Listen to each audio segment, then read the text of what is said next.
నమస్తే. మంచి మాట కార్యక్రమానికి స్వాగతం. మనం సమాజంలో ఎంతోమందితో తిరుగాడుతూ ఎన్నెన్నో విషయాలు తెలుసుకుంటూ ఉంటాం. ఈ సమాజమే మనకు దేవాలయం, ధర్మాలయం, న్యాయాలయం, మరి విద్యాలయం ఎన్నో నేర్పిస్తుంటుంది ఈ సమాజం. కేవలం మనుషులే మనకు నేర్పిస్తారు అనేదానికంటే కూడా పశుపక్షాదులన్నీ కూడా మనకు ఎంతో నేర్పుతున్నాయి. ఈ క్రమంలోనే మనకు పరవశ చిన్నేశ్వరి అని చెప్పిన మహాకవి ఆయన జంతువులు, పక్షులు, వృక్షాలు ఎన్నెన్ని వాటితోనో మనకు నీతివంతమైనటువంటి కథలను, సూత్రాలను, జీవన మార్గాలను చూపించగలిగినటువంటి మహోన్నత. మరి మనమంతా కూడా ఈ సమాజంలో నేర్చుకోవాల్సినటువంటి ఎన్నో ఉన్నాయి. అందులో భాగంగానే ఈరోజు ఈ మంచి మాట అనేటువంటి కార్యక్రమంలో గోరేటి వెంకన్న అనే మహాకవి ఆయన ఓ పుల్ల, ఓ పుడక, ఓ పీచు, ఓ గూడు, చిట్టి పిట్ట ఇలాంటి చిన్న చిన్న పదాలను ఉపయోగించి ఆయన మనందరికీ జ్ఞానోదయం కలిగే విధంగా చెప్పగలిగిన ఆ అంశాలు చాలా మనసును ఆకట్టుకున్నాయి. వాటి యొక్క జీవన స్థానాన్ని మనం తెలుసుకుంటే ఓ చిన్న పిట్ట లేతే చిలుక, పావురాయి, తీతువ ఇలా అన్నీ కూడా వాటన్నిటిని ఉపయోగిస్తూ నిస్వార్థంగా జీవించగలిగినటువంటివి వాటితో మనకు నేర్పగలిగినాడు ఆయన. మరి ఆ యొక్క నేటి విజ్ఞానాన్ని, నిస్వార్థ విధానాలను తెలుసుకుంటే పరమేశ్వరునికి మనం ఎంత ప్రీతికరమైనటువంటి సేవలు అందించాలో, ఇతరులకు అవసరార్థులకు మనం ఎంతవరకు ఉపయోగపడాలో, ఇతరులను పీడించకుండా మనం ఎంత సత్యవంతమైన మార్గంలో నడవాలో తెలుస్తూ ఉన్నాయి. ఈ క్రమంలోనే ఒక పిట్టను తీసుకున్నాం. అది గూడలు ఉంటాయి. ఆ గూడులో తన యొక్క పిల్లలను ఉంచుకొని ఎదిగే వరకు రెక్కలు వచ్చేంత వరకు వాటిని కాపాడుతూ, వాటికి ఆహారాన్ని అందిస్తూ, పోషిస్తూ తమ యొక్క విద్యుత్ ధర్మాన్ని నిర్వహించే తీరు చాలా అమోఘమైనటువంటిది. వాటిని చూస్తే మనం తెలుసుకోవచ్చు. ఎక్కడో అన్ని రకాలుగా బాగున్నటువంటి చెట్టుకు పెట్టావు ఊళ్ళో ముళ్ళ కంపలను ఎంచుకొని ఆ ముళ్ళ చెట్లకు, ఆ కొమ్మలకు ఏ గూడులను తయారు చేసుకుంటుంది. పీచు పదార్థం ఆ పీచులను తీసుకురావడం, అల్లడం, మరి మగబిడ్డ, ఆడబిడ్డ, మరి ఇవన్నీ కూడా వచ్చి ఎంత నైపుణ్యంతో అవి అల్లి తన యొక్క గూడును సేఫ్గా రక్షించుకుంటాయో మనం అందరం అనుభవంగా చూస్తే చాలామంది అంటే పట్టణవాసులకు తెలియదు, పల్లెవాసులకు తెలుసు ఎక్కువగా. ఎందుకంటే పొలాలకి వెళ్తుంటారు, చెరువు గట్లమ్మడి వెళ్తుంటే ఆ చెరువులో నీళ్ళ వైపుకు తీసుకుపోయి అక్కడ పెట్టుకుంటాయి. ఈ గట్టు వైపున ఉండేందుకు వాటిని కొమ్మలను కత్తిరించి ఆ గూళ్ళను తీసుకుపోయి అడుగుంటారేమోనని ఉద్దేశంతో నీళ్ళ లోపలికి, నీళ్ళు ఉండేటువంటి ఆ ప్రాంతాలకి అంటే అడుగు పెట్టి వాటిని అందుకునేటువంటి దగ్గరికి కాకుండా, ఆ ప్రాంతం కాకుండా అందకుండా కొన్ని ప్రాంతాన్ని ఎంచుకుంటాయి. మరి ఆ ఎంచుకొని అక్కడ గూడును పెట్టుకుంటాయి. ఆ గూడులో 2-3 అరలను ఏర్పాటు చేసుకుంటాయి సురక్షితంగా ఉండేందుకోసం. ఎందుకంటే శత్రువుగా ఉన్నటువంటి ఈ పాములు, నక్కలు కానీ, అవి కానీ, ఇవి కానీ వాటి యొక్క గూళ్ళలోకి పోయి వాటిని చంపి, పిల్లలను చంపి తింటాయనేటువంటి భయంతో మరి సృష్టిధర్మమో ఏమో తన యొక్క జీవన రహస్యమో ఏమో తెలియదు కానీ తల్లి ఆ పిట్ట తీసుకొచ్చి నోరు తెచ్చి తన సవడికి తెలిసి ఆ పిల్లలకు నోట్లోకి తెలిసేంత వరకు అవి సైలెంట్గానే ఉంటాయి. ఇలా ఏ శబ్దమో చేయకుండా ఉంటాయి. ఏదైనా శబ్దం చేస్తే పక్కవి వచ్చి ఈ పాములు కానీ, నక్కలు కానీ, కుక్కలు కానీ ఎలాంటివి ఏవైనా కూడా వాటిని తినేస్తాయని చెప్పిన భయంతో మరి ఆ జీవన విధానాలను, చిన్నపిల్లలుగా ఉన్నటువంటి జీవన విధానాలను అవి ఎట్లా నేర్పిస్తున్నాయో, దాని యొక్క ఆ తల్లి యొక్క భాష ఏమో, ఆ జీవన భద్రత ఏమో వాటిని నేర్పిస్తున్నాయి. మనం పిల్లలను కట్టున్నాం, మరి విద్య చెప్పిస్తున్నాం, విజ్ఞానవంతులను చేస్తున్నాం. కానీ వాళ్ళు చేస్తున్నటువంటి అల్లరిని, అరాచకాలను వాటన్నిటినీ మనం వ్యతిరేకించలేకపోతున్నాం. మరి ఆ వ్యతిరేకించలేకపోవడానికి గల ఇబ్బందులు ఏమిటో మనది ఏ కుటుంబానికి ఆ కుటుంబానికి తెలుస్తాయి, ఏ తల్లిదండ్రులకు వాళ్ళకి తెలుస్తాయి. కానీ సమాజానికి ఉపయోగపడాలా, తన పిల్లలు జాగ్రత్తగా ఉండాలన్నట్టు తల్లిదండ్రులు అనుకుంటారు. కానీ వాళ్ళ మాటలను లెక్క చేయకుండా ఈ కుమారులు, కుమార్తెలు, మరి బంధుమిత్రులు అందరూ కూడా వాళ్ళందరినీ కూడా నాశనం చేయాలనేటువంటి తీరులో ఉంటారు. మరి ఇక్కడ ఈ పిట్టలు అవి వచ్చిన తర్వాతనే ఆ కిచకిచ అనేటువంటి చిన్న శబ్దంతోనే ఆ కళ్ళు తెరవని ఆ చిన్న పిట్టలు నోరు తెరిచి ఆ తల్లి ఇచ్చేటువంటి ఆహారాన్ని స్వీకరిస్తాయి. అక్కడి నుంచి సైలెంట్గానే ఉంటాయి. మరి ఈ కాయని వెళ్ళిపోతూ ఉంటాయి. ఈ విధంగా జీవనాన్ని సాగించేటువంటి పిట్టల్లో మనకు జీవన మార్గదర్శకులుగా మనం ఎంచుకోవచ్చు అని చెప్పి తెలుస్తోంది. మరి ఎక్కడెక్కడో చెట్ల మీదకి తెల్లగట్టప్పటికీ ఎగిరిపోతూ ఉంటాయి. ఆ ఎగిరిపోయి అక్కడ ఉన్నటువంటి ఒక ఒకరికాయను, తీపికాయను ఏదో వాటిని రుచి చూస్తూ వెళ్తూ ఉంటాయి.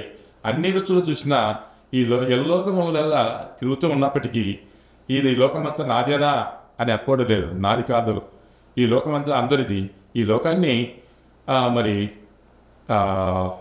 అందరికీ ఉపయోగకరంగా తీర్చిదిద్దాలి అనేటువంటి రీతిలో వ్యవస్థను ఏర్పాటు చేసుకుంటున్నాయన్నమాట. మరి తెల్లారేపటికి అంటే రాత్రి సమయానికి వచ్చి గూట్లో చేరుతాయి, తనకు తాను నిద్రపోతాయి.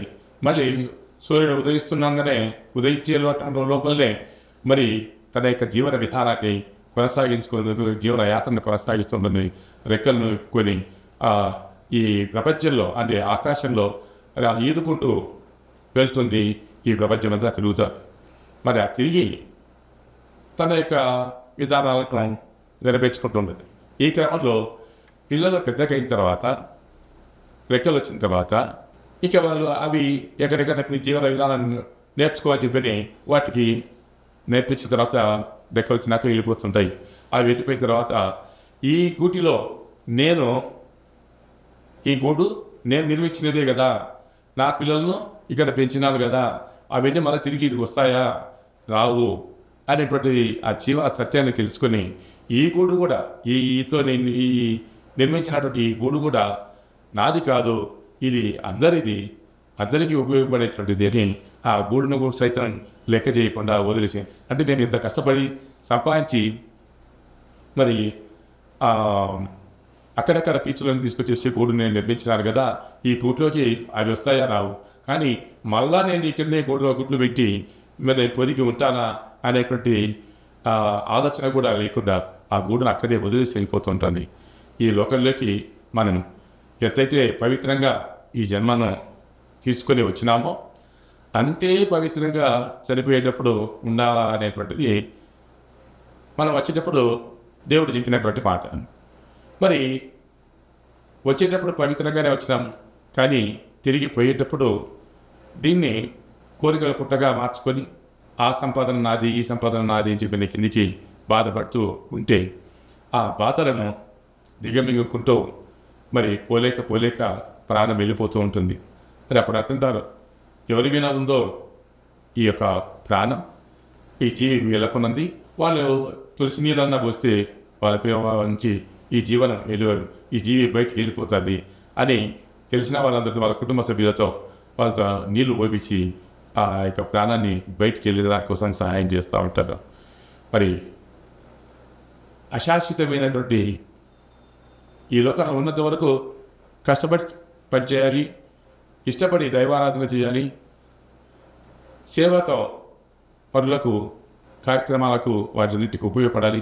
మనం సంపాదించినటువంటి ధనాన్ని పనులకు కూడా పంచుతూ బావిలో ఉన్నటువంటి నీళ్లను బయటకు తోడితేనే అవి పాచిపట్టకుండా మళ్ళీ మంచి నీళ్ళు ఎట్లయితే వస్తాయో ఆ విధంగా రావడానికి ఈ విధానాలు, జీవన విధానాలు మనకెంతో ఉపయోగపడతాయి. మరి ఆ విధంగానే మనం చూడాలి. ఇక్కడ సేవ అనేటువంటి దాంట్లోకి వస్తే ఓ ఇల్లుంది పూరిపాక. ఆ పూరిపాకలోకి కానీ మన ఇంట్లో కానీ పెద్ద వాకిలు అంటే మనం నడిచేటువంటి వాకిట్లో నుంచి చీకటి రాదు, మన కిటికీలో నుంచి వస్తుంది. అంటే ఎక్కడైతే వెలుతురు రావడం తగ్గిపోతుందో, వెలుతురు రావడం తగ్గిపోతుందో ఆ తగ్గిపోయినటువంటి దాంట్లో ఆ చీకటి ఆ కిటికీలో నుంచి చిన్న చిన్న రంధ్రాల నుంచి చీకటి వస్తూ ఉంటుంది. ఆ చీకటి వస్తుంటే మనం కూడా ఇంట్లో చీకటి అవుతుంది, దీపం పెట్టండి అని చెప్పి ఆ దీపాన్ని వెలిగిస్తాం.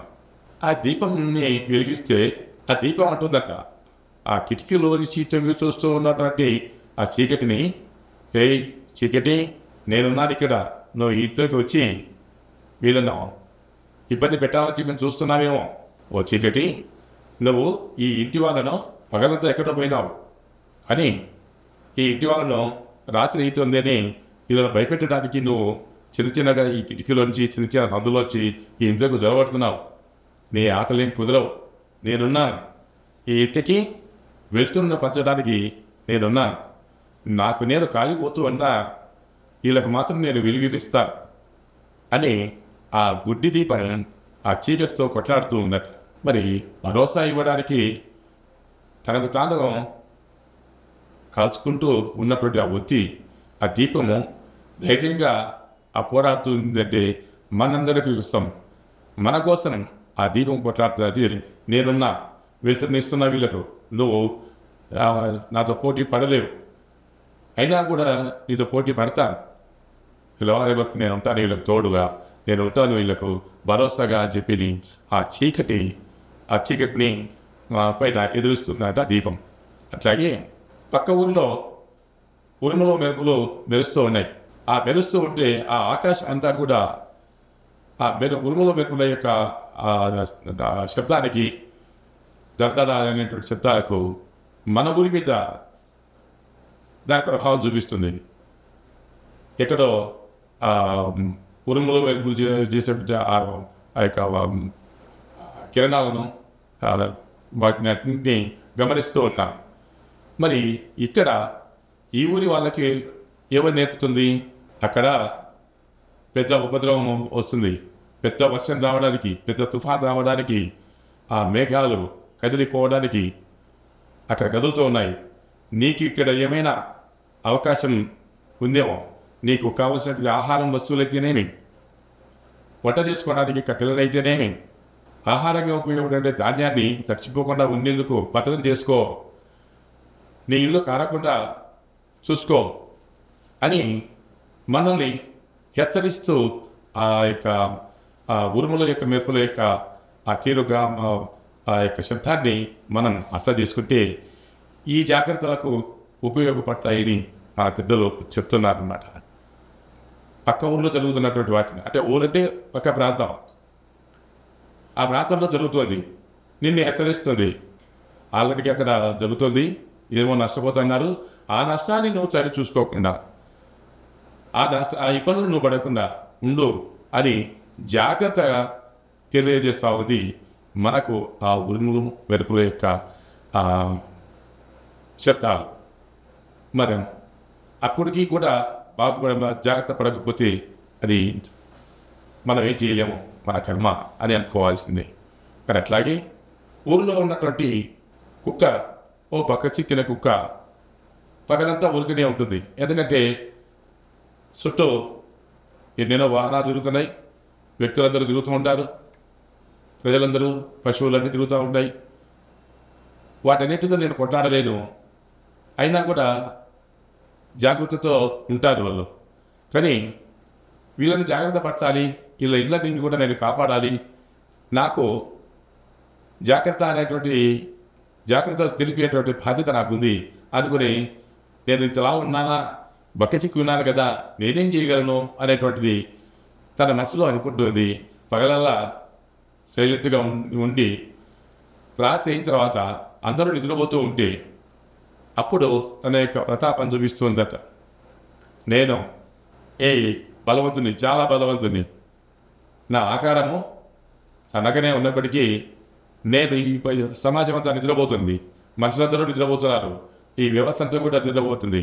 ఈ నిద్రావస్థలో ఉన్నటువంటి వ్యవస్థను కాపాడటానికి నాకు నా ధర్మాన్ని, నాకు భగవంతుడు ఇచ్చినటువంటి ఈ భద్రతా బాధ్యతను నేను సక్రమంగా నిర్వర్తించడానికి నేను అంటున్నానని చెప్పి అక్కడ కుక్క రాత్రంతా అరుస్తూ అని బొలుతూ ఉంటుంది అన్నమాట. నేనే హీరోను, నేనే వీరుణ్ణి అనే రీతిలో తనకు తాను అనుకొని చేస్తూ ఉంటుంది. మరి ఎందుకు ఏడుస్తుంది, ఎందుకు అరుస్తూ ఉంది అని మనం చూసుకుంటే ఈ యొక్క శబ్దాల వల్ల అందరూ నిద్రపోతున్నటువంటి ఇళ్ళకు తాళాలు వేసింటారు, కొందరు తాళాలు వేసుకొని మర్చిపోయింటారు. ఆ ఇంట్లో ఎక్కడైతే దొంగతనాలు జరుగుతాయో, ఎక్కడైతే ఏమైనా కొరాలు జరుగుతాయో వాటన్నిటినీ కాపాడాలా, ఆ దొంగతనం జరగకుండా ఉండాలా, బాధ్యతను నేను తీసుకోవాలని చెప్పి అంటే అక్కడ అరుస్తూ ఉన్నటువంటి ఆ కుక్క వైపు ఈ దొంగలు కానీ లేకపోతే ఘోరాలు చేసేటువంటి వ్యక్తులు కానీ, అరే అక్కడ కుక్కలు ఉన్నాయి, ఆ కుక్క ఉంది, మనల్ని చూస్తుంది, పట్టుకుంటుంది, మనం వద్దు ఇటు వద్దు ఇంకో రూట్లో వెళ్ళిపోదామని చెప్పి ఇంకో ప్రాంతానికి వెళ్ళిపోతారనమాట. ఆ విధంగా మన ఉన్నటువంటి ఆ కుటుంబాలను, ఆ వీధిలో ఉన్నటువంటి కుటుంబాలను ఆ ఒక్క కుక్క అరుస్తూ అని విధానం వల్ల ఈ దొంగతనం చేయాల్సిన వ్యక్తులు కూడా దొంగతనం చేయకుండా వెళ్ళిపోతారు. మరి ఎంత సేవ అందించింది ఓ జీవి. మరి మనం ఎంతమందికి ఉపయోగపడుతున్నాం, మన యొక్క అందరినీ మనమే ఉపయోగించుకుంటున్నాం. మరి ఇందాక ఆ చెట్టు పుట్ట అని చెప్పి అనుకున్నా కదా, మరి నిస్వార్థంగా వెళ్ళినటువంటి ఆ పిట్టల దగ్గరికి, చిలకల దగ్గరికి మనం పోయి చేయి చూపిస్తున్నాం, మా జాతకం ఏదో చెప్పు అని.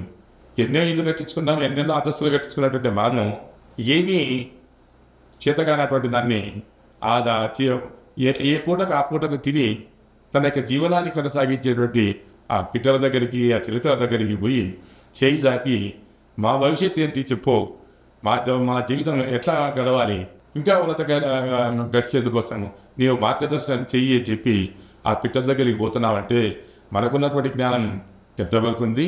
ఆ నిస్వార్థంగా ఎప్పటికప్పుడు ఈ పూటకు జరిగితే చాలని చెప్పి